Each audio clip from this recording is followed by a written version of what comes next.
Nous vivions dans une banlieue paisible de Portland, en Oregon. Du moins, c'est ce que je croyais. Je m'appelle Sarah.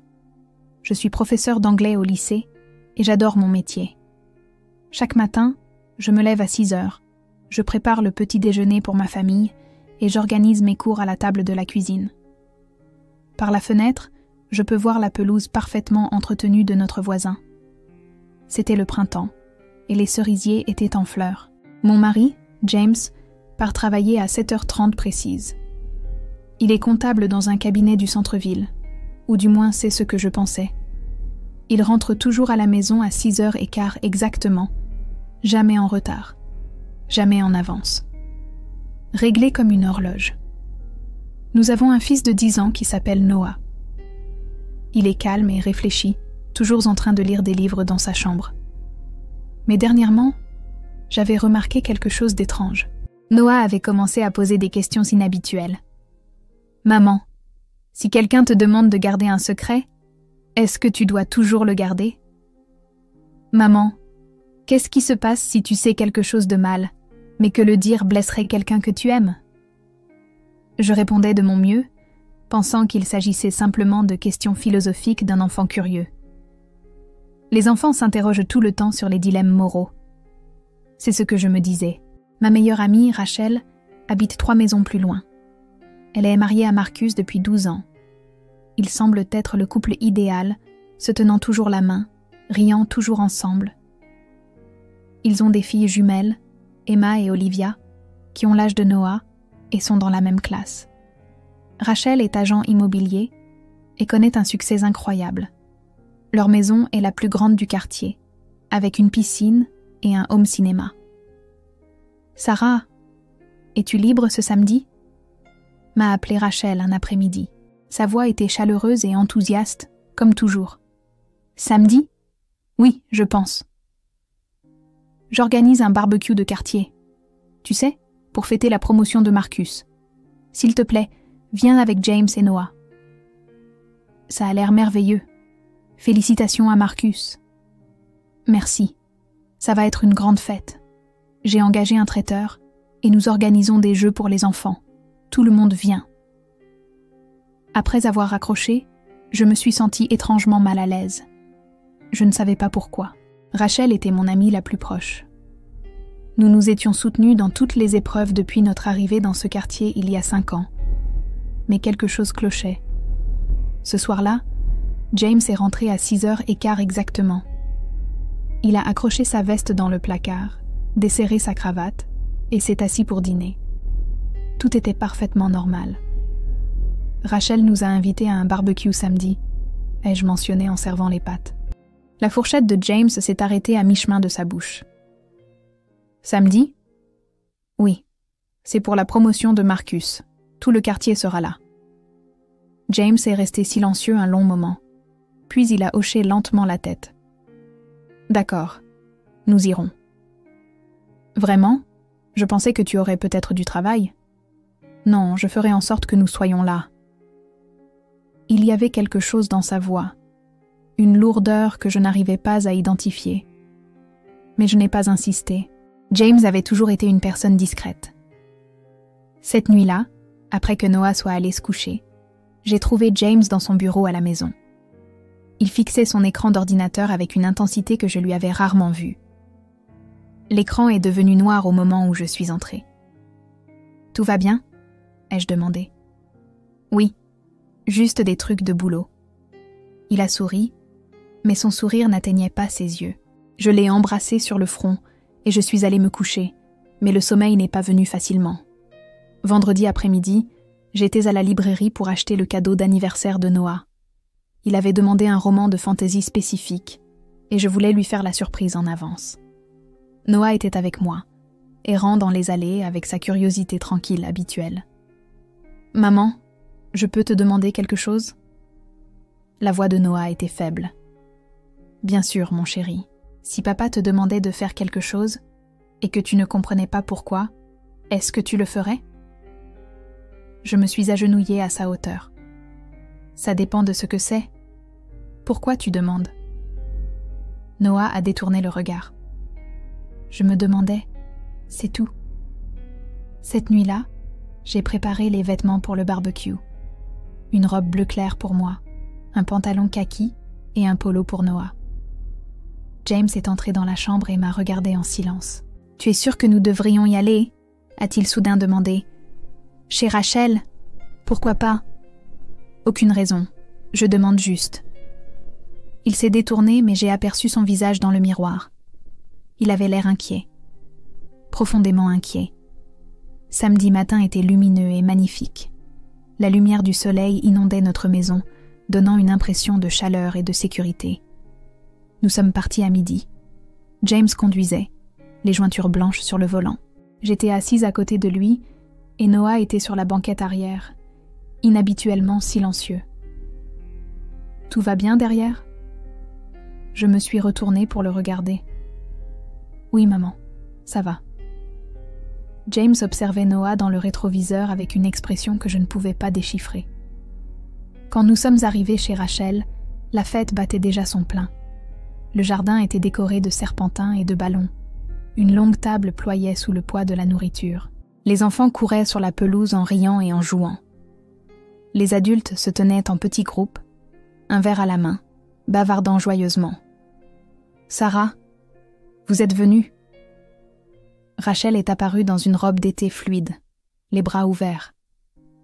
Elle m'a serré fort dans ses bras, puis s'est penchée vers Noah. « Noah, mon cœur, les enfants jouent dans le jardin.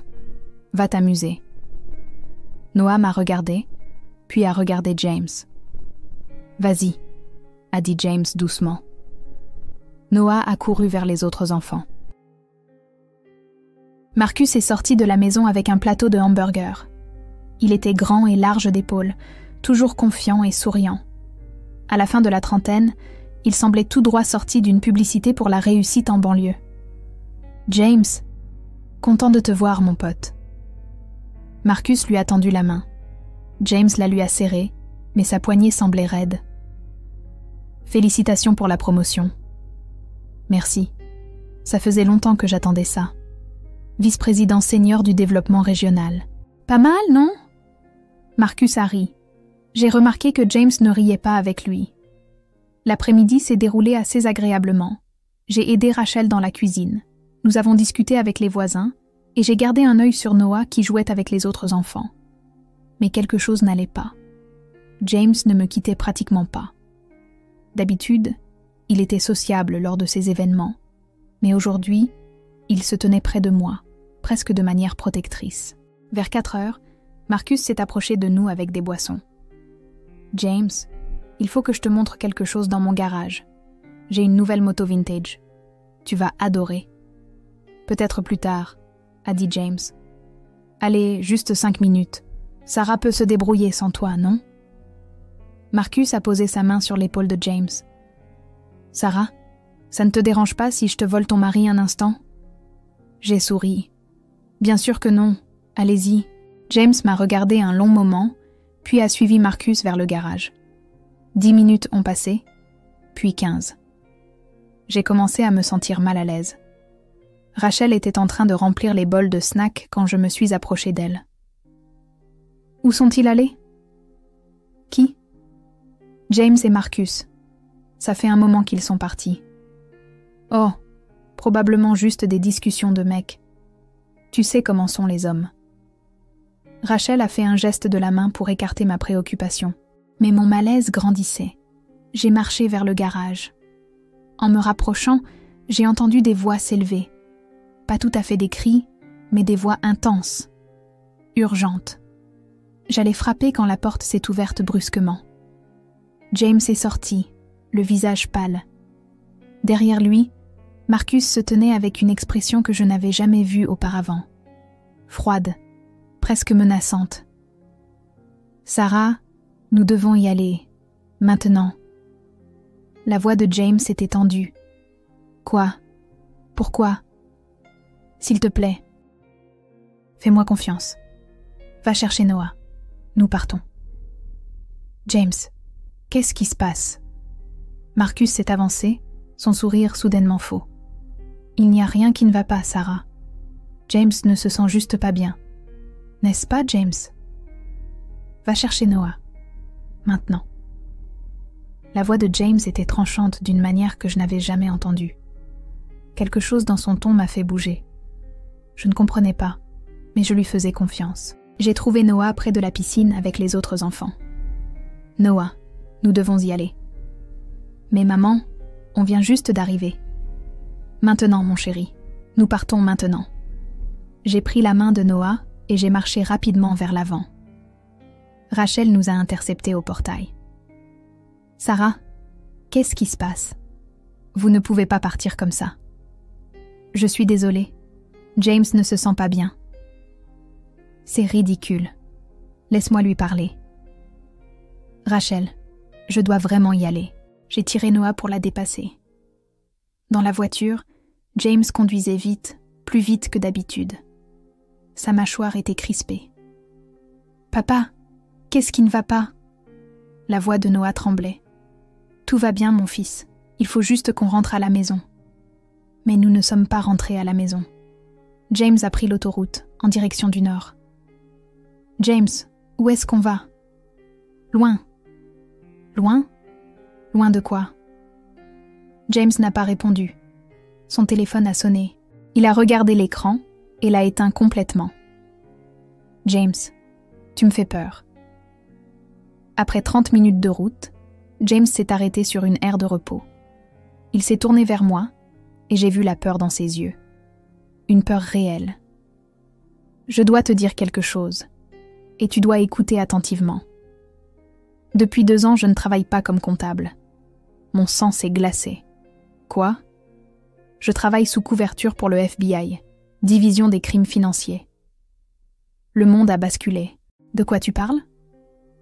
James a pris une profonde inspiration. Marcus n'est pas un promoteur immobilier. Il dirige une énorme opération de blanchiment d'argent. Il est lié au crime organisé, au trafic de drogue, aux comptes offshore. Depuis 2 ans, je rassemble des preuves en prétendant être son ami, son voisin. C'est impossible.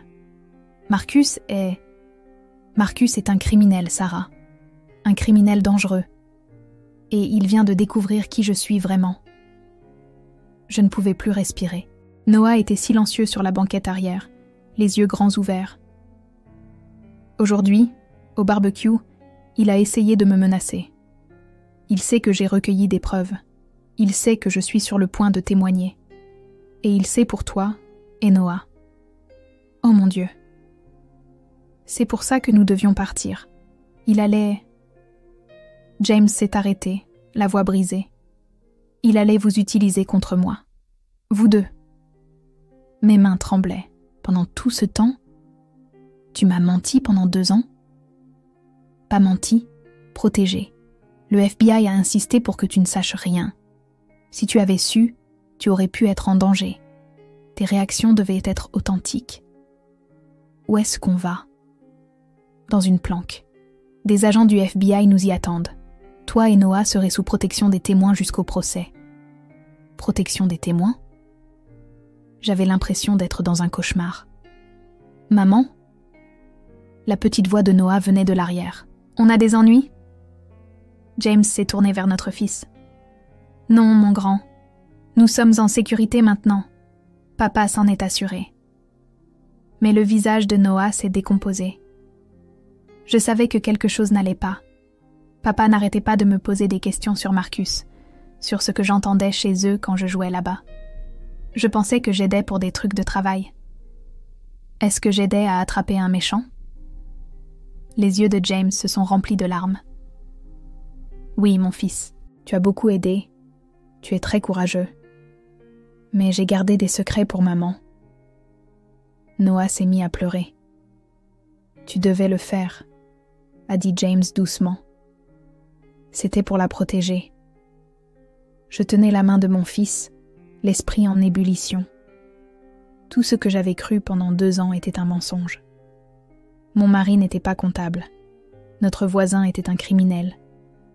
Toute notre vie dans ce quartier était une opération du FBI. Et Rachel ? Ai-je soudainement demandé. Est-ce qu'elle sait ? James a secoué la tête. Non, elle est innocente. Elle n'a aucune idée de ce que Marcus fait vraiment. Quand il sera arrêté, ça va la détruire. Le trajet s'est poursuivi en silence.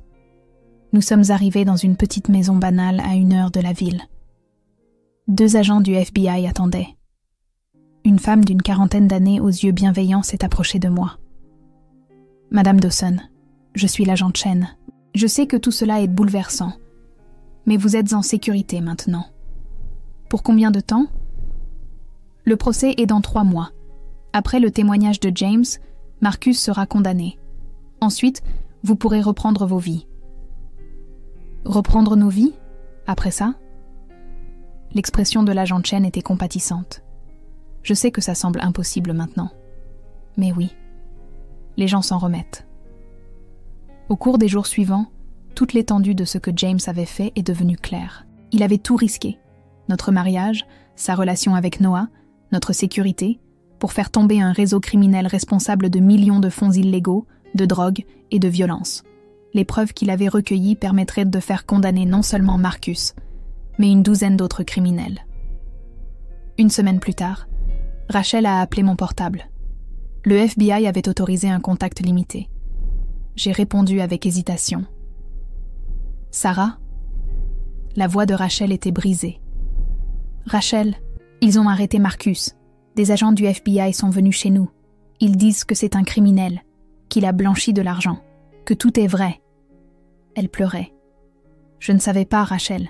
Je te jure que je ne savais pas.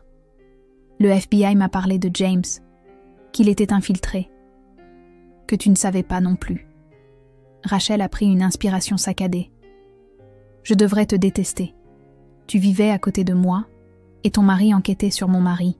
Mais quoi ? Mais je pense que tu m'as sauvée. Les agents m'ont dit des choses terribles que Marcus a faites. Je vivais avec un monstre, et je ne le savais pas. Si James ne l'avait pas arrêté, que me serait-il arrivé ? À mes filles ? » Nous avons pleuré ensemble au téléphone. 2 femmes qui avaient été amies, découvrant toutes 2 que leur vie était bâtie sur des mensonges. « Est-ce qu'Emma et Olivia vont bien ?» ai-je demandé.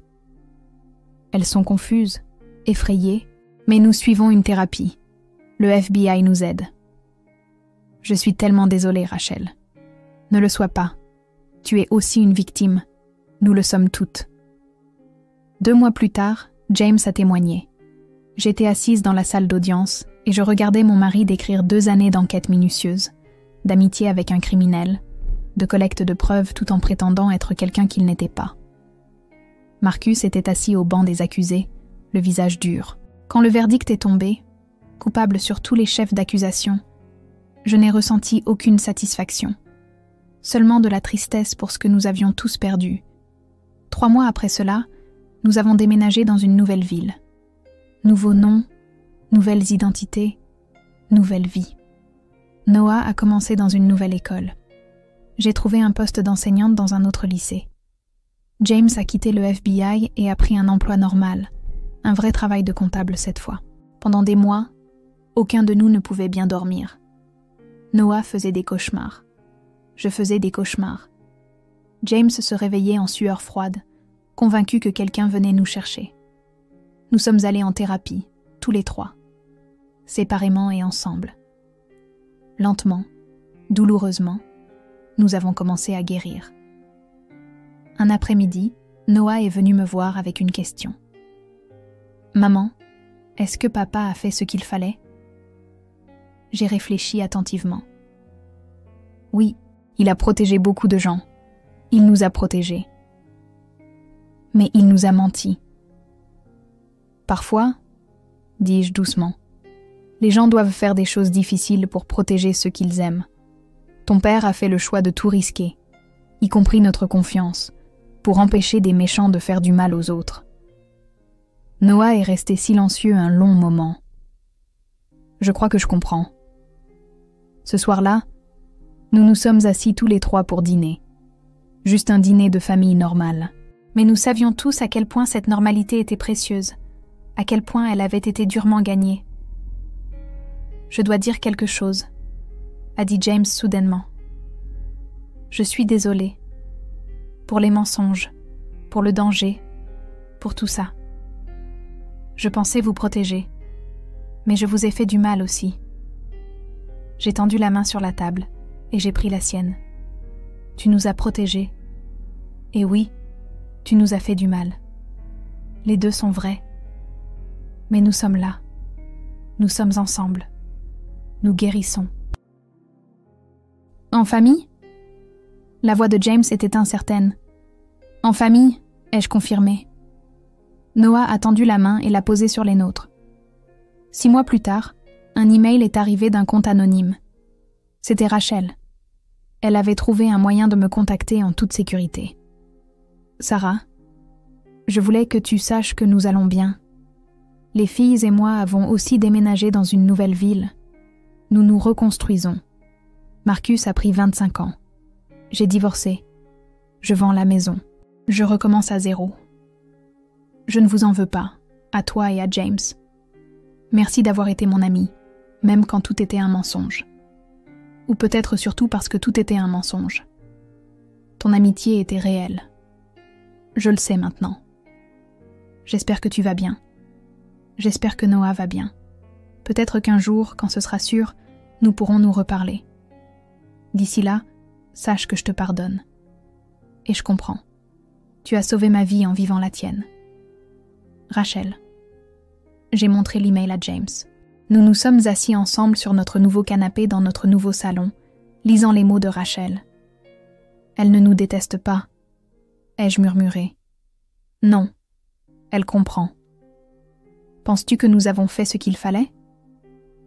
James m'a regardé. Je ne sais pas s'il y avait une bonne chose à faire. Seulement une chose nécessaire.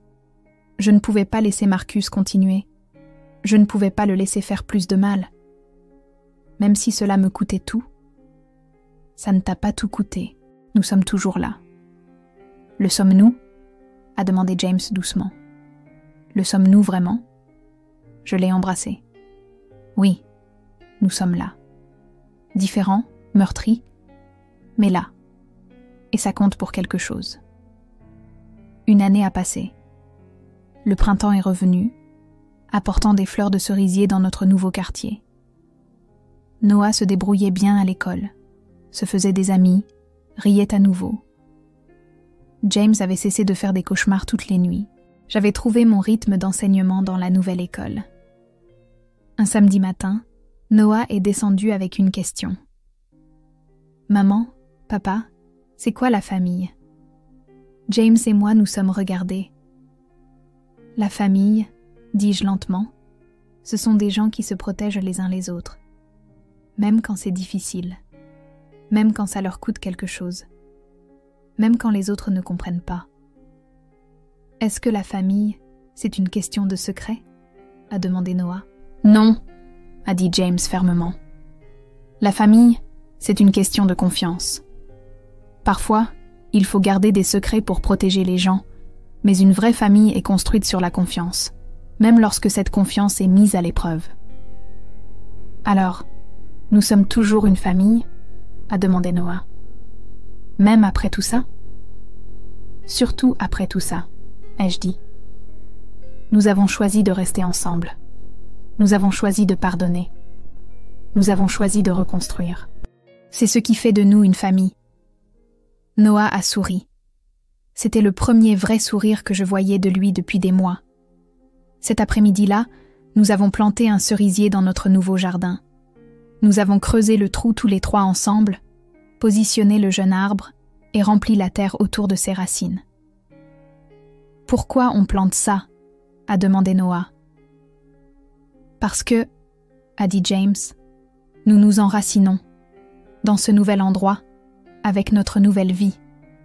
Cet arbre grandira avec nous. Il sera là pour nous rappeler que nous avons survécu. Et que nous sommes plus forts ensemble que séparés, ai-je ajouté. Nous avons reculé et regardé notre travail. Le petit arbre semblait fragile, mais je savais qu'avec du temps et des soins, il deviendrait fort. Tout comme nous. Alors que le soleil se couchait sur notre nouveau quartier, peignant le ciel de nuances d'orange et de rose, j'ai réalisé quelque chose. Notre ancienne vie avait été confortable, mais construite sur une illusion. Cette nouvelle vie était plus dure, mais elle était réelle. Nous n'étions plus les mêmes personnes que nous étions un an auparavant. Nous étions marqués, méfiants, plus lents à faire confiance. Mais nous étions ensemble. Et nous étions honnêtes les uns avec les autres d'une manière que nous ne l'avions jamais été auparavant. La vraie famille, ce n'est pas la perfection. Ce n'est pas vivre dans la plus grande maison, avoir la carrière la plus réussie ou maintenir les apparences pour les voisins. La vraie famille, c'est se serrer les coudes quand tout s'effondre. C'est faire des choix impossibles pour se protéger les uns les autres.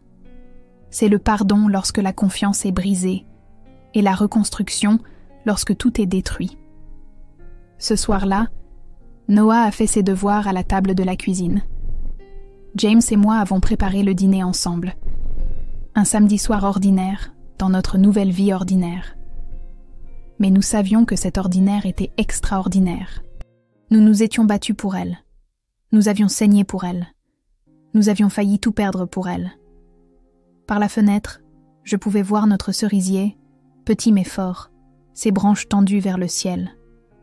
Un symbole de notre nouveau départ, notre nouvelle vie, construite non pas sur des mensonges et des illusions, mais sur la vérité, le sacrifice et un amour qui survit même aux épreuves les plus difficiles. C'était ça, la famille, une vraie famille. Et rien, ni les criminels, ni les secrets, ni la peur, ne pouvaient nous l'enlever maintenant.